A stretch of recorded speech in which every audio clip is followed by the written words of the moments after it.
반갑습니다. 모든 낙찰자들이 행복한 1% 기부에 동참하기를 희망하는 영문채널 김도현입니다. 이번 시간은 질문에 대한 답변을 하도록 하겠습니다.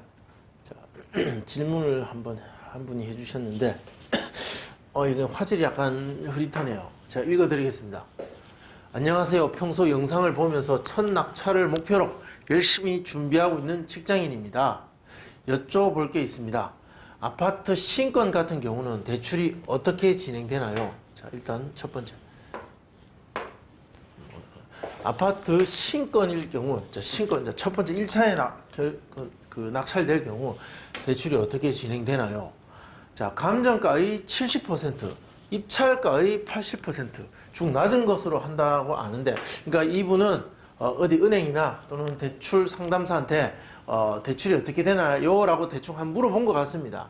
자, 그러니까 그 상담했던 사람이 감정가 70%, 입찰가의 80%, 낙찰가입니다. 자, 감정가의 70%, 낙찰가의 70%중 낮은 것으로 해준다. 뭐 이렇게 이야기를 들었나 봅니다.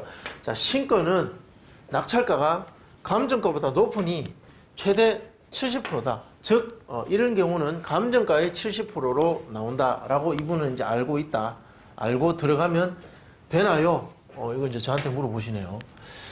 만약 그렇다면 굳이 경락잔금 대출이 아닌 1금융권의 아파트 담보대출을 받아도 되는 건가요? 답변은 굉장히 간단한 것 같습니다. 자, 여기 가로에서 현재 본인 거주하는 1주택자예요. 자, 이 대출과 관련된 부분은 당연히 은행하고 한번 얘기를 해보셔야 될 겁니다. 자, 약간 지역에 따라서 또 그리고 그 지역에 있는 금융권 어떤 은행이냐, 뭐 1금융권이냐, 2금융권이냐, 또 그리고 그 2금융권 안에서의 어떤 은행이냐에 따라서 그 은행의 대출 정책이 어떠냐에 따라서 이건 좀 달라질 문제입니다.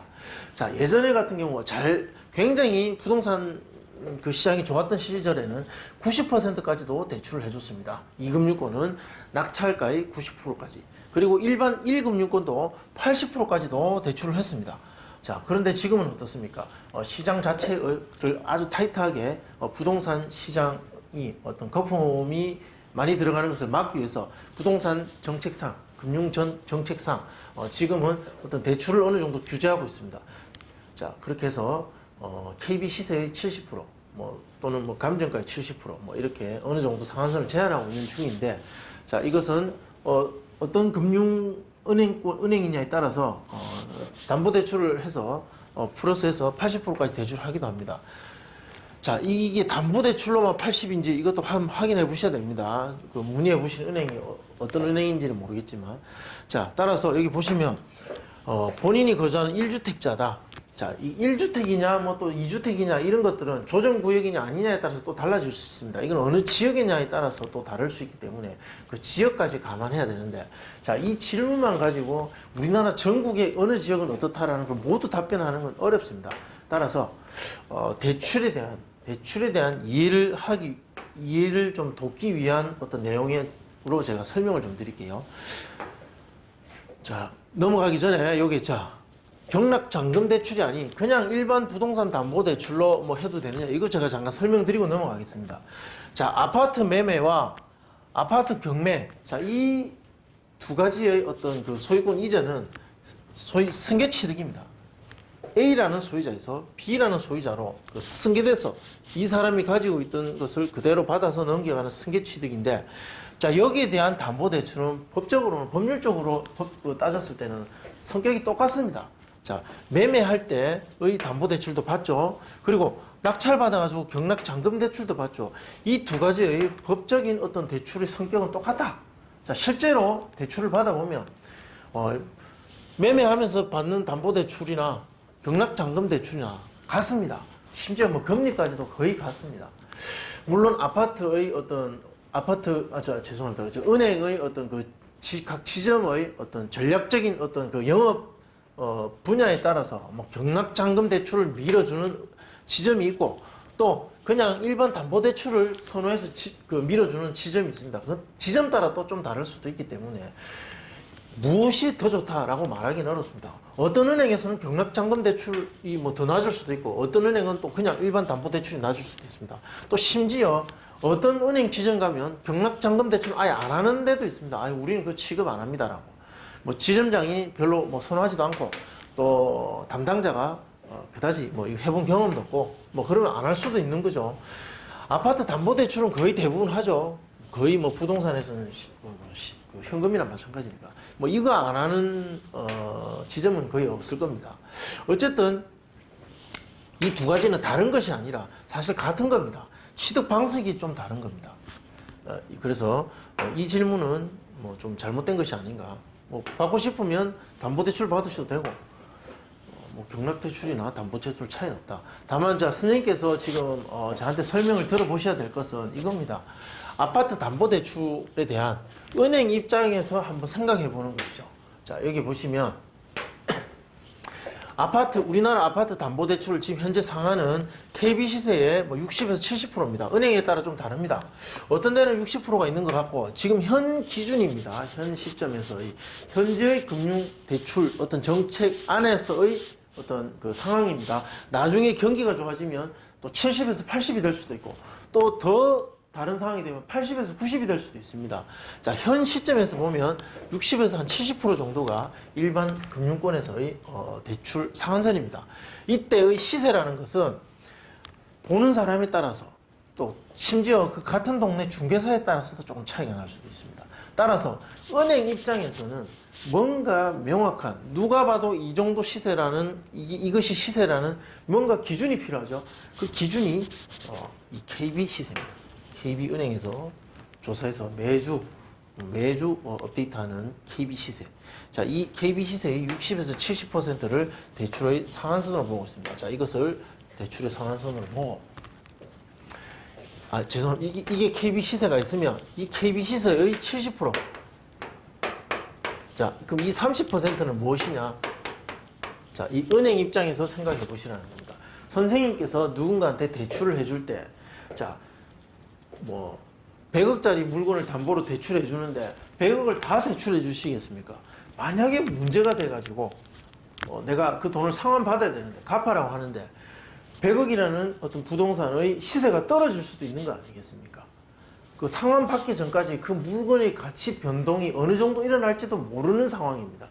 따라서 안전하기 위해서 내가 대출해 주는 돈의 어떤 그 안정성을 확보하기 위해서, 상환 시점이 언제일지 모르겠지만 안정성을 확보하기 위해서 보통 대출하면 3년 정도 약정하지 않습니까? 3년 기간의 안전을 확보하기 위해서 30% 정도는 여유를 두고 대출을 해준다는 거죠. 3년 뒤에 30% 이상 폭락할 가능성은 희박하니까, 자, 이 정도까지는 내가 그래도 내 원금에 보장을 받겠지 라고 생각하는 게 바로 이 70이라는 거죠. 뭐 경우에 따라서 어떤 은행은 지금 60%도 있습니다. 보통은 70%죠. 따라서 KB 시세 70%라는 것을 정해놓고 대출해준다. 자, 그러면 이 70%는 은행의 어떤 중앙 본사에서 국가의 금융 정책의 영향을 받아서 은행에서 중앙에서 이 70%까지만 대출해 주라고 은행 자체의 정책을 정한다. 자, 그러면 그것을 보고 각 지점의 담당자들이 대출을 해줍니다. 자, 이것을 어기고 담당자가 나는 너랑 친하니까 80%, 90% 해줄게. 그것은 불가능하다. 그들도 본사의 지침을 받아서 그 범위 이내에서, 그러니까 이 이하에서, 자, 60%, 50%, 40% 대출해 주는 것은 얼마든지 가능하다. 그러나 이것을 넘어설 수는 없다. 자, 이것이 상한선이 되고 이것이 KB 시세의 60에서 70%라는 은행의 그 대출 정책이 있다는 것이죠. 자, 그러면 우리는 이제 경매지 않습니까? 자, 경매에서는 이런 매매나 단순 담보대출 이런 어떤 그냥 KB 시세를 딱 기준으로 하는 거하고 좀 다릅니다. 왜? 감정도 있고 낙찰가도 있습니다. 자, 이 검은 선이 감정이고 빨간 선이 낙찰가라고 보십시오. 뭐 이런 세 가지 경우가 있을 수 있습니다. 이 감정이 이 KB 시세와 KB 시세보다 약간 높거나 뭐 약간 낮을 수도 있는 어떤 이러한, 그때 낙찰가는 이 감정보다 조금 더 낮은 이런 경우가 있겠죠. 자, 이런 경우에 선생님께서 말씀하신 우리 질문하신 선생님께서 말씀하신 감정가의 80%, 70%, 낙찰가의 뭐 80%, 뭐 그렇게 적용할 수 있잖아요. 자, 이렇게 되면 자, 이 빨간 선 낙찰가의 뭐 70%, 그리고 뭐 감정가의 뭐 80% 이렇게 뭐 경우에 따라서 그 퍼센테이지는 달라질 수 있습니다. 어쨌든 이 감정가를 기준으로 하는 대출 상한선, 낙찰가를 기준으로 하는 대출 상한선이 있겠죠. 이 상한선이 일반 담보대출, 우리 그 은행에서 정한, 은행 중앙에서 정한 대출의 상한선 KBC의 70% 이것을 넘어설 수는 없다는 것이죠. 마침 이 낙찰가의, 빨간색 낙찰가의 그 대출 상한선이 이 담보대출 상한선하고 같을 수는 있겠죠. 이렇게 지금 이 보듯이 같으면 그냥 그대로 대출해 줍니다. 같은 금액이 대출되는 거죠. 그러나 이런 거 있을 수 있습니다. 감정가가 KB 시세보다 낮고 낙찰가는 더 낮았습니다. 그렇겠죠? 자, 이런 경우에는 상한선이 그 퍼센테이지가 여기 일반 우리 KB 시세의 대출 상한선보다 훨씬 낮죠. 자, 이런 경우에 어떻게 대출할 것이냐는 거죠. 그때는 이것으로 해주느냐? 아닙니다. 여기 보시면 여기 또는 이거. 이 대출은 여기가 되겠죠. 여기. 이 세 가지 중에 가장 낮은 것을 기준으로 대출이 나갑니다. 그렇게 해주라고 은행 중앙에서 본사에서 정해놨습니다. 이런 경우가 발생하면 이 금액으로 대출해주라. 왜?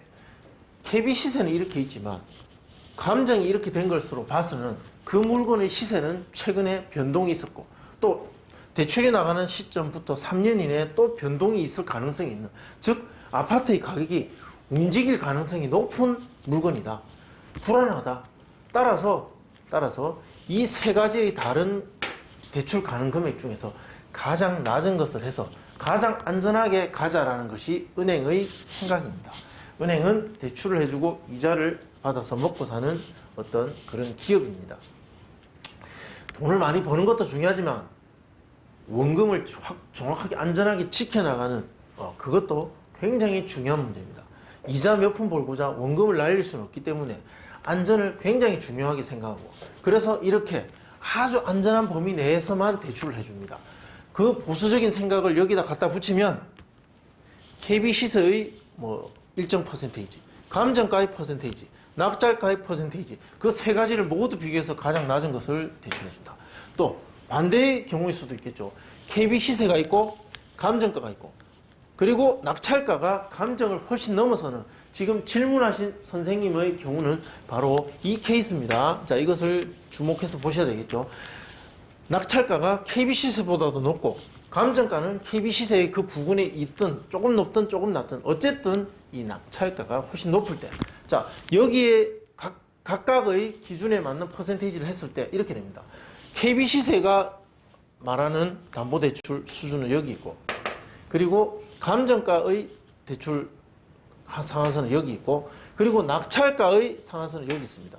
자, 1, 2, 3. 이 중에 제일 낮은 것은 이 3이죠. 즉, 이 KB 시세의 60에서 70% 정도, 이게 대출이 나가는 거죠. 이 세 가지 중에 가장 낮은 금액을 대출해 준다. 그 이유는 선생님께서, 질문하신 선생님께서 은행이고, 선생님께서 은행 지점장이고, 이 대출 잘못해서 발생하는 손해는 지점장인 선생님께서 책임을 진다고 생각하고 결정해 보십시오. 이 세 가지 중에 무엇을 기준으로 대출해 주시겠습니까? 그 현지에 살고 있는, 현지의 정보를 잘 알고 그 부동산의 가치를 직접 몸으로 체감하는 사람들은 이거 정말 이 정도 간다. 따라서 이 낙찰가를 기준으로 KB 시세의 6, 70%보다 높은 금액 해줘도 안전하다. 뭐 그렇게 주장할 수도 있겠죠.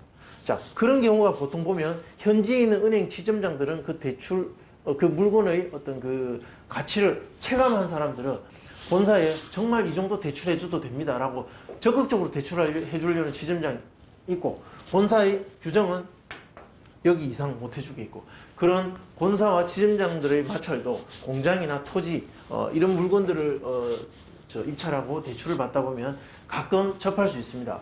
그런 아파트에는 뭐 그런 거 없죠. 워낙 명확한 이 KB 시세라는 거, 규정이 명확하게 있고 시세가 명확하게 있기 때문에 뭐 그들도 어떻게 할 수가 없습니다. 만약에 이 이상 대출해 준다면 그것은 담보대출이라기보다는 신용을 엎어서 하는 거겠죠. 마치 담보대출인 것처럼 신용대출을 엎어서 그 금리 평균을 조정해서 나가서 뭐 그렇게 보여지겠지만 실제로 담보대출은 이렇다.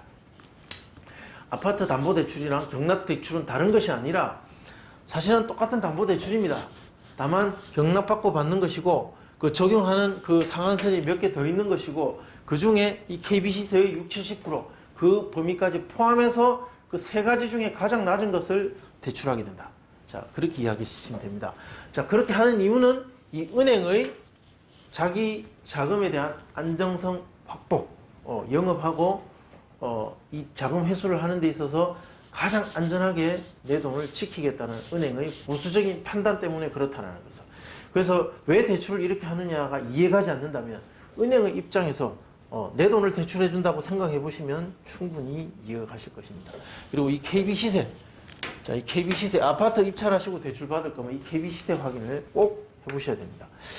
자, 그리고 여기 있네요. 자, 마지막으로 제가 좀 더 덧붙여서 말하면 은행 대출은 이 경매 물건을 조사할 때 이렇게 하셔야 됩니다. 즉, 자, 물건을 먼저 선택하겠죠. 선택합니다. 뭐 하고 싶은 게 있으실 거니까. 자, 그러면 그 물건에 대한 권리 분석이나 뭐 시세, 현장 조사 등 필요한 조사를 합니다. 그러고 나서 그 다음에 반드시 은행 대출 문의를 하셔야 됩니다. 대출 받지 않고 내 자기 자본으로만 그 물건을 사겠다면 상관없는데 대출을 받는다면 안 될 수도 있는 것이고 된다면 얼만큼 되는지 꼭 은행에 이 경매 물건이 대출이 가능한지 된다면 얼마가 되는지 문의를 꼭 해보셔야 됩니다. 하고 나서 그 다음 입찰을 할 것이냐 말 것이냐 결정하셔야 됩니다. 자, 자금 계획의 중요한 확인 과정입니다. 아주 중요합니다. 이 자금 계획 확인 과정 중에 은행 대출 확인 안 하고 입찰해가지고 잔금 미납하는 경우 굉장히 많습니다. 물론 아파트는 KB시세라는 것이 있기 때문에 대출이 안 되는 경우는 거의 없습니다. 가장 잘해주는 물건이기 때문에. 그러나 그렇지 않은 물건들은 또 현장에 얼마든지 있습니다. 토지든 공장이든 상가든 주택이든.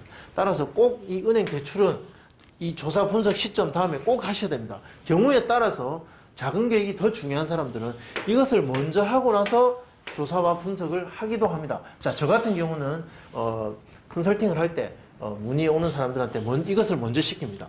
자, 물건을 선택하고 이거 대출 가능한지 확인하고 조사하는 경우도 많습니다. 자, 이 은행의 대출 문의는 굉장히 중요한 문제라는 거. 상담사보다는 가급적 은행 대출 그 대북에 있는 사람하고 직접 이야기하시는 걸 저는 권장드립니다.